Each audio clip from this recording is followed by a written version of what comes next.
இறைவனிடம் வரங்கள் கேட்டேன், ஸ்வரங்களை அவனே கொடுத்தான். மனிதரில் இதை யாரும் அறிவாரோ?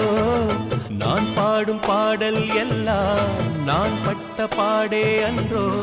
பூமியில் இதை யாரும் உணர்வாரோ?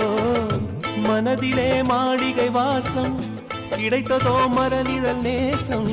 எதற்கும் நான் கலங்கியதில்லை. இங்கே ராகம் உண்டு, தாளம் உண்டு, என்னை நானே தட்டிக் கொள்வேன். என் நெஞ்சில் உண்மை உண்டு, வேறென்ன வேண்டும்? என் மனவானில் சிறகை விரிக்கும் வண்ணப் பறவைகளே, என் கதையை கேட்டால் உங்கள் சிறகுகள் தன்னால் மூடிக்கொள்ளும். கலகல கலவென துள்ளி கொதித்திடும் சின்னம் சிறுகலையே, என் நிலையை கேட்டு